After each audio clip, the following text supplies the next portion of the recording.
Sexual harassment in the workplace occurs when one individual, whether it is male or female, takes a sexual interest in the other person while at work and try to exploit them. The act of objectifying the target could lead to the feeling of insecurities and pressures to leave the company. A research showed that out of 1,34,200 people in a study, 65% of men and 93% of women were harassed sexually in the place of work, and that efficiency of work was affected due to job turnover and people calling out sick.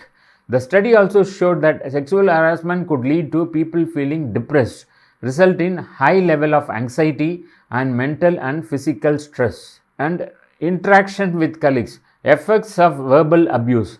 Verbal abuse is a concept that indicates some form of mistreatment via oral expression. Verbal abuse can impact productivity in the workplace both for the employee and employer. This type of behavior could lead to the resignation of the employee, poor quality of work, turnovers, and illness. Additionally, there is another type of verbal abuse called mobbing. This is when a group of individuals engages in a non-physical abusive behavior at work. This could be expressed in aggressive and unprincipled forms of verbal abuse towards one person. If this behavior continues, the person will eventually feel pressured to quit his or her job due to poor performance. Conflict resolution at work. It is important to resolve any issues that rise at work among team members. Conflict resolution plays a huge role in this.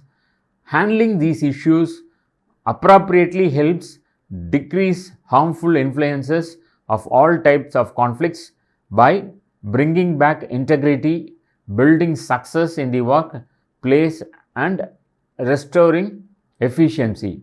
Working together to resolve conflict resolution lets conflict of different types to be fixed in a way that is beneficial to the group. Next, pride in work.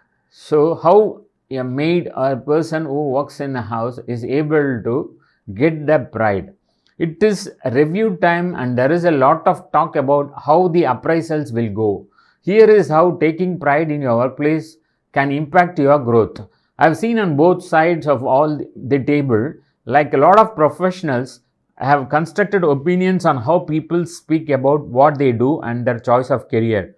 A small inadvertent comment, a carelessly dropped sentence, body language, all lead to formulation of opinions.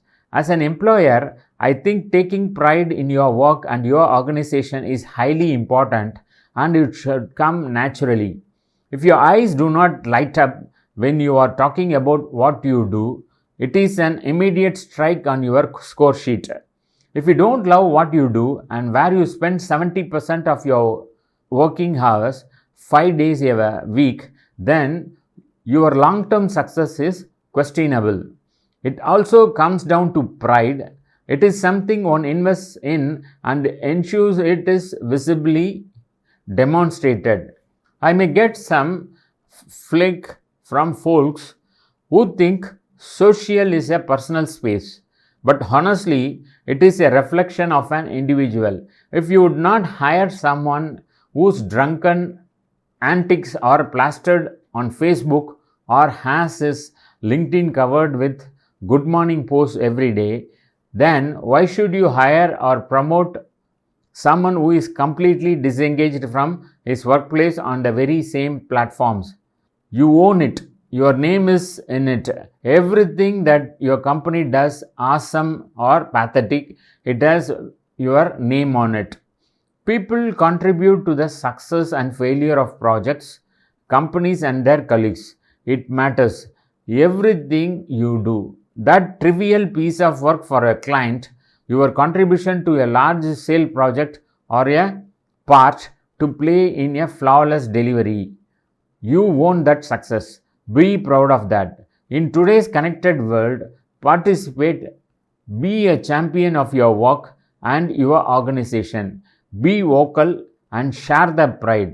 On the flip side, droopy shoulders at work, not sharing that big win or the newly launched ad campaign, a lack of demonstration of pride in the good things that matter, simply says that either your company has nothing to inspire you or you contribute nothing to be proud of.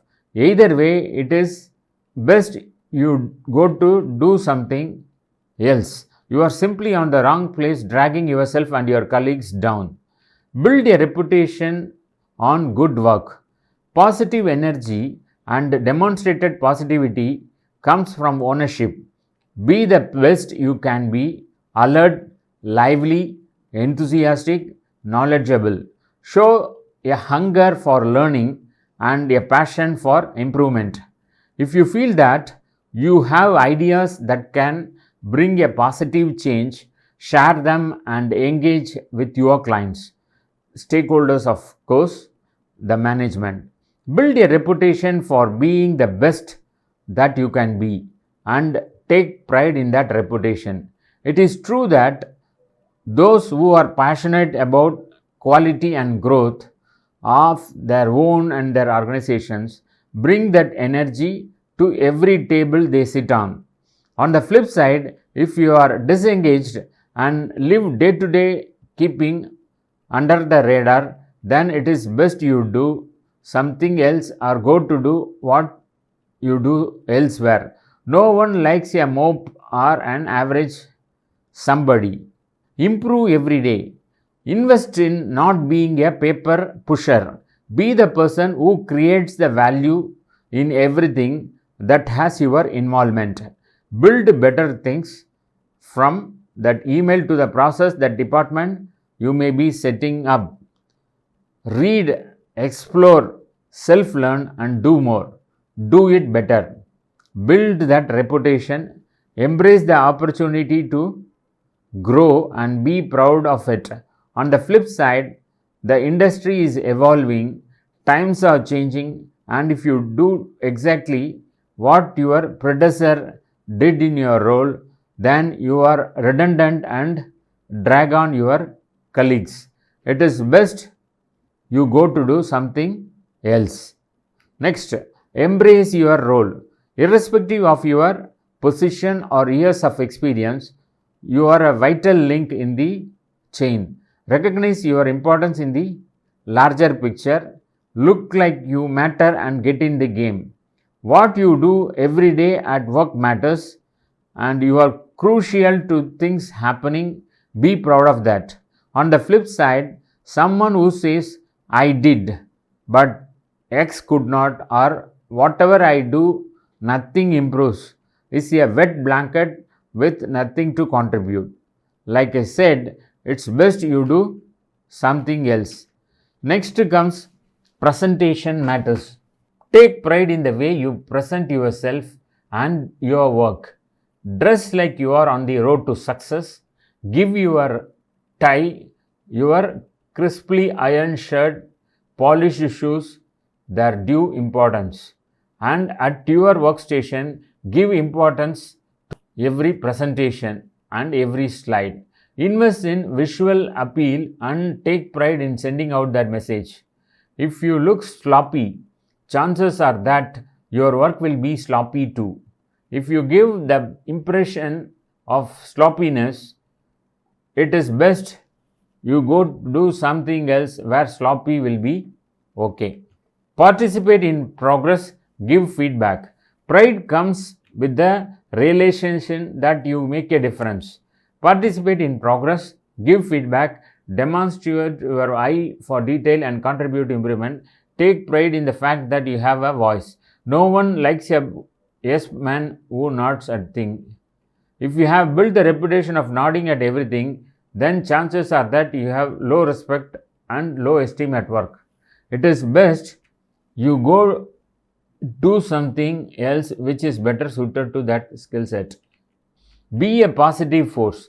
Be aware and demonstrate a keen sense of being positive at work. Embrace your organization's history, culture, and vision of the future. Your environment is what you make it. Take pride in bringing to positive force at work.